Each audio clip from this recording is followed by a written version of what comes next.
Come on, big guy.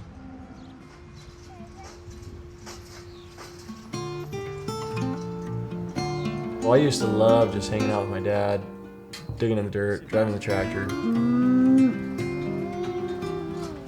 Not bad.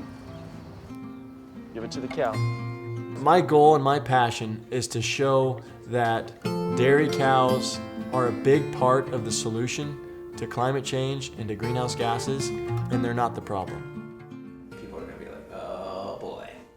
Good.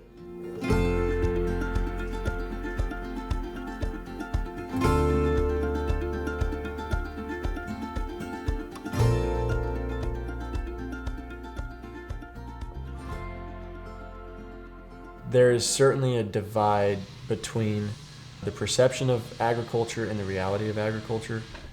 And a lot of that just comes from just a lack of education. People of my generation, frankly, have never been to a farm.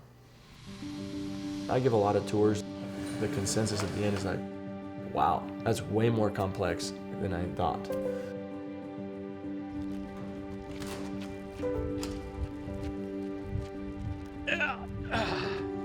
My name is Stuart Turner. I'm an independent board certified agronomist.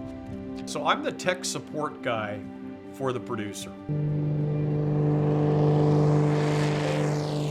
So I help the producers decide what they're going to plant, how they're going to plant it, how they're going to feed it, how they're going to irrigate it, and how they're going to prepare it and harvest it and then store it. I first actually met Austin Allred's father, Jerry Allred. They had just purchased a half interest in this Royal Dairy. And Jerry confided in me, he says, I have a young son, his name is Austin, he's very smart, and he's really internally motivated.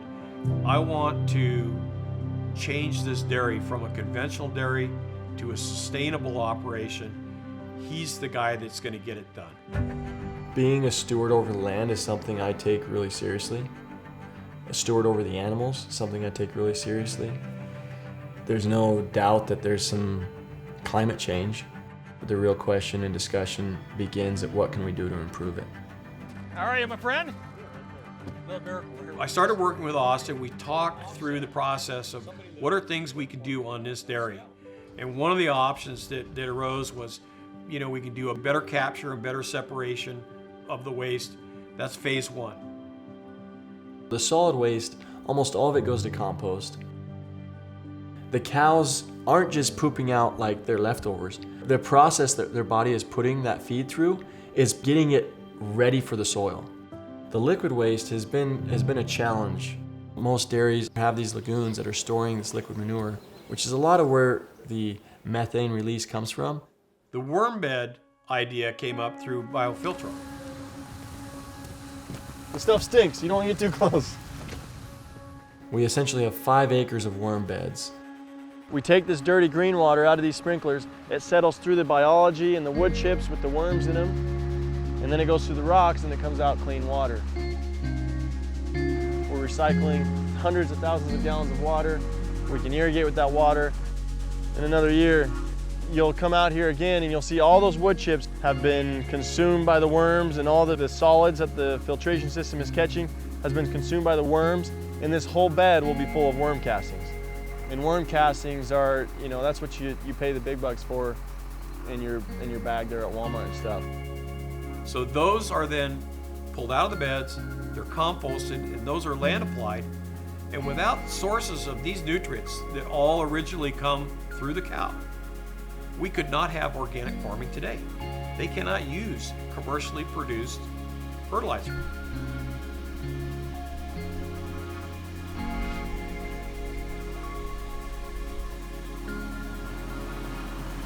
Growing good feed is critical to healthy cows and a successful dairy. Almost all of what our cows eat is grown right here on the family farms. So one of the methods that we use is called strip tilling. Instead of just coming out here with a lot of equipment and a lot of machines and just blanket tilling all the soil, you're essentially just tilling the ground right where the seed's going to be planted. This has been tilled in prep for the seed. Obviously all this hasn't, but this allows you to keep this soil undisturbed. and then you're able to, with GPS, just plant right down that exact same row that you've tilled. You're not turning your soil over and essentially releasing a lot of that carbon. We also grow what we call green manure crops, a crop that we don't actually harvest. We grow it up to a certain size, and then we incorporate that into the soil. You can actually see the organic matter in the soil. Look at all these little bits of root. Last year's crop breaking down, you can actually see it, and you can smell it. So those nutrients are already properly proportioned because they came originally from plants. So we're not having to go out and use natural gas to make nitrogen. We've got it here in an organic form. We don't have to go deep into the earth to mine potash. We've got it here in the plant residues. Same is true of phosphorus. With cow manure and with compost and with worm castings and with the practice we're doing on the farm side, all those pieces contribute to having a soil that is healthy, that is pulling carbon out of the air and banking it in the soil. Not only is our soil banking all this carbon in it, but it's also, as a result, growing more efficient, more productive crops, which are, in turn, pulling more carbon out of the air.